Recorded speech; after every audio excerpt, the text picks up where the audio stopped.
මතුගම නගරයේ පාසල් බස් රථ ගාල් කිරීමට නිශ්චිත ස්ථානයක් නොමැතිවීමෙන් තමන් දැඩි දුෂ්කරතාවට මුහුණ දී සිටින බව පාසල් බස් රථ රියදුරන් මැසිවිලි නගනවා. ඔවුන් පෙන්වා දෙන්නේ මතුගම නගරයේ ප්‍රධාන පාසල් 5ක් ඇතුළුව තවත් පාසල් කිහිපයකට සිසුන් රැගෙන එන බවයි. පාසල් බස් සේවා සංගමයට ගැටලුවක් කළා තියෙනවා මතුගම පාසල් බස් රථ ගාල් කිරීම පිළිබඳව. ඒකට හේතුව තමයි නිවැරදි ස්ථානයක් පාසල් බස් රථ ගාල් කිරීම සඳහා නොතිබීම. නිශ්චිත ස්ථානයක් නොමැතිවීමෙන් තමන්ට විවිධ ස්ථානවල පාසල් බස් රථ ගාල් කිරීමට සිදුවීමෙන් ඒවායේ ආරක්ෂාවට තර්ජනයක් එල්ලවන බවද රියදුරන් පෙන්වා දෙනවා. මතුගමට ළමයි 5000ක් විතර අරගෙන එනවා ඉස්කෝලේ. වාහන දැන් දැනට 105ක් පමණ තියෙනවා අපේ සමාජික වාහන අප සමිතියේ. ඒවා එක එක ස්ථානවල තමයි මේ නතර කරන්නේ. ඒවා මේ කිසිම ආරක්ෂාවක් නැහැ. ඉතින් අතුරු පාරවල් වලයි ප්‍රධාන මාර්ගයේ දෙපැත්තේ තමයි ගොඩාක් වෙලාවට නතර කරන්නේ. එතකොට පාරේ යන අනිත් වාහන වලටත් ඉතින් හරි කරදරයි. අප මේ සම්බන්ධයෙන් මතුගම ප්‍රාදේශීය සභාවේ සභාපති මෙරිල් මුණසිංහ මහතාගෙන් විමසීමක් කළා. මතුගම මේ නගරයේ තියෙන ප්‍රධාන පාසල් 5ක් තියෙනවා. 5ටම වැඩිපුර එන්නේ පාසල් ළමුන් ඔය ඇන්ඩද වලින් ඉස්තර ප්‍රදේශ වලින්. ඒතකොට තුම්පලවල් නගරේ කොහෙවත් නැහැ. අපේ මාර්ග තීරුවල තමයි මේ වෙනකන් නවත්තලා දින්නේ. අපි ශ්‍රවණාගාර භූමිය දැන් හදලා දිනවා බිම. ඒ මන්තිරු ටික හදලා අපි ඉක්මනින්ම මේ නවතුකාර දෙනවා වාහන ගාල් කරන්න. ඒ මතුගම ප්‍රාදේශීය සභා සභාපති මෙරිල් මුණසිංහ මහතා. Big Match Fever 2009.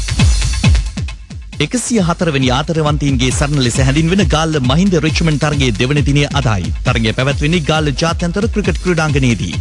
තරගයේ ඊයේ දිනේ කාසියවාසිය දිනාගත් ගාල්ල මහින්ද විදුහලේ නායක රුමේෂ් බුද්ධික පළමුව පන්දු යැවීමට තීරණය කළා. ඒ අනුව රිච්මන්ඩ් කණ්ඩායම පළමුවෙනිමට සියලු ක්‍රීඩකින්ට වී රැස් කළ ලකුණු සංඛ්‍යාව 143ක්.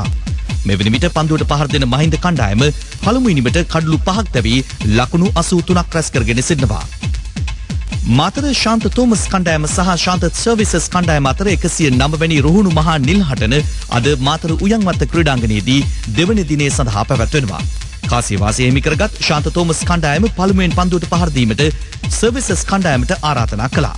ශාන්ත සර්විසස් කණ්ඩායම අද දිනේ පළමුවෙනිම සඳහා කඩලු සියල්ලම දැවී ලකුණු 201ක් රැස් කළා. මෙවැනි විට ශාන්ත තෝමස් ක්‍රීඩකින් කිසිවෙකු නොදවී 1 ලකුණක් රැස් කරගෙන තිබෙනවා.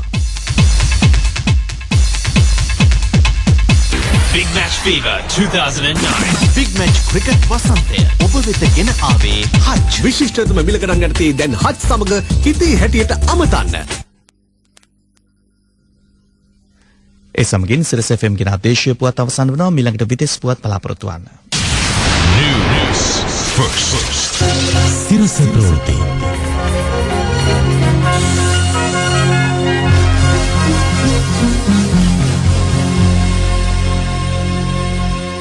අපේ බලකාය චිත්ත ධෛර්යයෙන් නිදිනි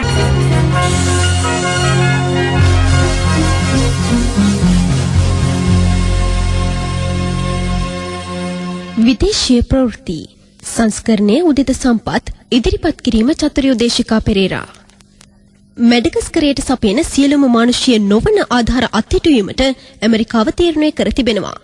ඇමරිකාව මෙම් පියවරගෙන ඇත්තේ ජනාධිපතිවරයා ධුරයෙන් ඉවත් කර විපක්ෂ නායකවරයා මැඩගස්කරයේ පාලකයා බවට පත්වීමෙන් අනතුරුවයි. අදාළ ක්‍රියාව කුමන්ත්‍රණයක් බවට ඇමරිකාව හඳුන්වනවා.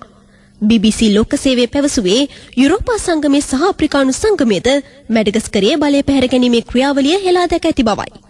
සිය සංගමයේ එරටට හිමිව තිබූ සමාජිකත්වයේ අත්හිටුවීමටද අප්‍රිකානු සංගමය තීරණය කර තිබෙනවා. මේ අතර මැඩගස්කර විපක්ෂ නායක ඇන්ඩ්‍රු රැජොලිනා එරට අන්තර්කාලීන රජයේ ප්‍රධානියා ලෙස අද රාජකාරිය ආරම්භීමට නියමිතයි. වසර 10ක අලුත් වැඩියා කටයුතු වලින් අනතුරුව ජාත්‍යන්තර අභ්‍යවකාශ මධ්‍යස්ථානයේ බලශක්ති උත්පාදන කටයුතු යථා තත්ත්වයට පත්ව තිබෙනවා. BBC ලෝක සේවය පැවසුවේ ඊයේ වන විට එම මධ්‍යස්ථානයේ සියලුම සූර්ය පැනලවල සවිකිරීම් අවසන් කර තිබූ බවයි. පසුගියදා ඩිස්කවරි ෂටලෙන් ජාත්‍යන්තර අභ්‍යවකාශ මධ්‍යස්ථානයේ වෙත රැගෙන ගිය විශාල ප්‍රමාණයේ සූර්ය පැනල එහි සිටින ගගනගාමින් ජාත්‍යන්තර අභ්‍යවකාශ මධ්‍යස්ථානයේ දෙවන්ත රොබෝ අතද උපයෝගී කර ගනිමින් සවිකරනු ලැබුවා. ඒ අනුව මේ වන විට හිනිපදවන විදුලිය ධාරිතාව කිලෝවොට් 120ක්. මීළඟට around the world in 99 seconds. Around the world in 99 seconds. රජයේ කෘෂිකාර්මික ප්‍රතිපත්තිවලට විරෝධය පළ කරමින් ආජන්ටිනාවේ කොවින් සතියක වැඩ වර්ජනයක් කරඹා තිබෙනවා. කිර්ගිස්තාන ජනාධිපතිවරණය ලබන ජූලි 23 වනදා පැවැත්වීමට තීරණය කර ඇති අතර ඒ රට පාර්ලිමේන්තුවේ පැවති ඡන්ද විමසීමකින් අනතුරුවයි.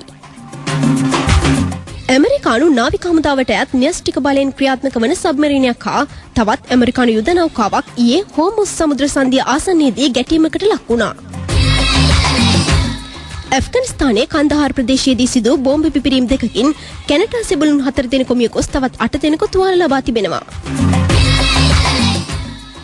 Around the world in 99 seconds. Biz first. දිවයින පුරා පිහිටුවා ඇති ආයතනවල පවතින රැකියා පුරපාඩු සෙවීමේ නව වැඩසටහනක් කම්කරු සබත්තා හා මිනිස් බල අමාත්‍යාංශය ආරම්භ තිබෙනවා. අමාත්‍ය ආතවුදසනි විරත්න මහතා ප්‍රකාශ කළේ මෙම මාස 23 වෙනිදා සිට 30 වෙනිදා දක්වා වැඩසටහන ක්‍රියාත්මක කරන බවයි. මේ හරහා සොයාගෙන රැකියා අවස්ථා කම්කරු සබත්තා හා මිනිස් බල අමාත්‍යාංශයේ රැකියා සැලසුම් අංශයට අයත් රැකියා සමාජවල ලියාපදිංචි වුවන්ට හිමි වනු ඇති. නැගෙනහිර සහ උතුරේ මුදාගෙන ඇති ප්‍රදේශය ඇතුළව දිවයිනේ සියලුම ප්‍රාදේශීය ලේකම් කාර්යාල බල ප්‍රදේශ ආවරණය වන පරිදි නව වැඩපිළිවෙල ක්‍රියාත්මකයි. Biz first. Biz first. ඔබ වෙත ගෙනාවේ Nations Trust. ව්‍යාපාරයේ දියුණුවටත් ජීවිතයේ රස විඳින්නටත් කාලය. Nations Business First. Nations Trust බැංකුව වෙතින්. මේ සමගින් සිරිස් FM ගෙන අදහවල් ප්‍රධාන ප්‍රවෘත්ති ප්‍රකාශය අවසන් වනවා.